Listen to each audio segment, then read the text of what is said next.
આકાશવાણી ભુજ પ્રસ્તુત છે અખબારોની હેડલાઇન્સનો કાર્યક્રમ હેવર હેવર.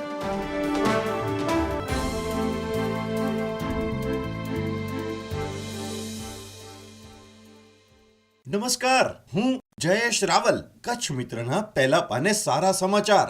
દેશમાં ચોમાસાના વહેલા પગરણ, આંદામાન અને બંગાળની ખાડીમાં આગમન, હવામાન ખાતાની ઘોષણા. કચ્છ મિત્રના બીજા પાને પરિણામ. સીબીએસઈ પરીક્ષાના પરિણામ જાહેર.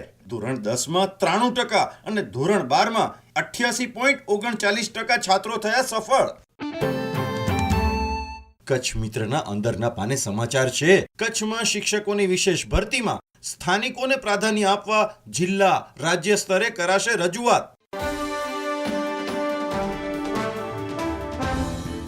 હું મનોજ સોની. દિવ્ય ભાસ્કરના ભુજ ફ્રન્ટ પેજ પર સમાચાર છે કે કોલેજોમાં પ્રવેશ માટે ફોર્મ ભરવા 10 દિવસ અપાયા. 5 દિવસમાં માત્ર 10% ફોર્મ ભરાયા. કચ્છમાં ધોરણ 12માં કુલ 10,770 વિદ્યાર્થી પાસ થયા. છેલ્લી ઘડીએ ધસારો વધશે. યુદ્ધ જેવી સ્થિતિમાં સરહદી વિસ્તારના વિદ્યાર્થીઓ અસમંજસમાં આવી ગયા હતા. અન્ય એક સમાચારમાં કચ્છ ડ્રોન માટે નો ફ્લાય ઝોન છતાં પણ બિંદાસ ઉડે છે. દેશની સુરક્ષા માટે જોખમી. યુદ્ધ જેવી પરિસ્થિતિમાં સરહદી જિલ્લામાં નેનો ડ્રોન ઉડાડવો પણ જોખમી સાબિત થઈ શકે છે. ડ્રોન ઉડાડવા માટે તેનું રજિસ્ટ્રેશન, પાયલટ લાયસન્સ સાથે તેની પરમિશન મેળવવી ફરજિયાત છે. દિવ્ય ભાસ્કરની ગાંધીધામ આવૃત્તિમાં જણાવાયું છે કે પાણી મુદ્દે એક સાંધો ને 13 તૂટે તેવી સ્થિતિ. ઘણા વિસ્તારોમાં કોરો ધોકાર, પાણીનું ટીપું પણ દોહેલું. ઔદ્યોગિક નગરી ફરી ટેન્કર યુગ તરફ પાછળ ધકેલાઈ. ટપ્પર ડેમથી જ સપ્લાય ન આવતા શહેરમાં જરૂરિયાત સામે અડધું જ પાણી મળે છે.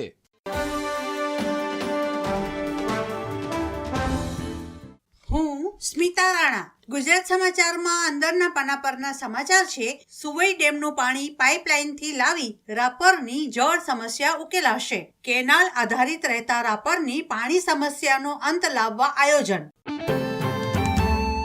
અન્ય એક સમાચારમાં ગાંધીધામના અગ્રવાલ સમાજની સ્તુત્ય પહેલ. સેનાના જવાનો માટે 10 કેમિકલ ટોયલેટ્સની ભેટ. પ્રમુખે ટહેલ નાખતાની સાથે જ માત્ર 10 મિનિટમાં દાતાઓ સામે આવ્યા.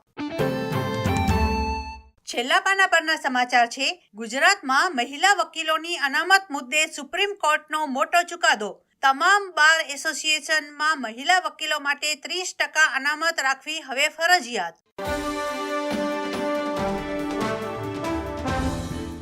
હું પાયલ અંતાણી. સંદેશના કચ્છ પેજના સમાચાર છે. વન વિભાગે સ્થળ પર જઈ તપાસ હાથ ધરીને કરી કાર્યવાહી. ભુજ તાલુકાના ગામમાં રાષ્ટ્રીય પક્ષી મોરને રંજાડતા 2 શખ્સો પકડાયા. સંદેશમાં અન્ય એક સમાચાર છે. ભુજ એપીએમસીમાં પ્રતિદિન 3 થી 4 હજાર ગુણીની આવક. ખેડૂતોને મહત્તમ ભાવો મળી રહે તે માટે હરાજી. ટેકાના ભાવે પણ ખરીદી. સંદેશના બીજા પાને સમાચાર છે. કચ્છી સૂકા મેવા ખારેકના પાકમાં માવઠા અને ભેજને લીધે મોટા પ્રમાણમાં ખેડૂતોને નુકસાની. કમોસમી માવઠાને લીધે બાગાયતી પાકને નુકસાન.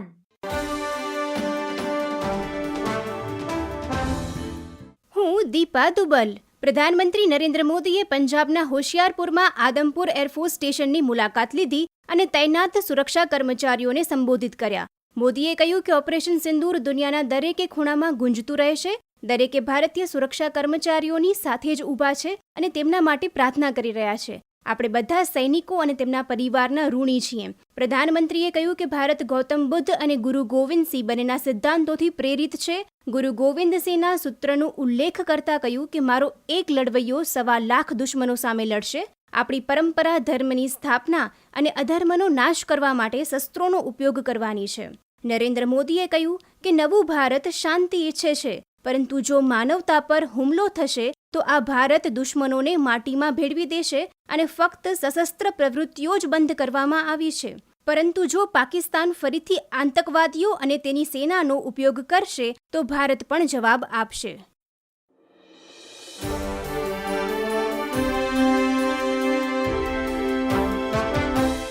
અખબારોની હેડલાઇન્સનો કાર્યક્રમ હેવર હેવર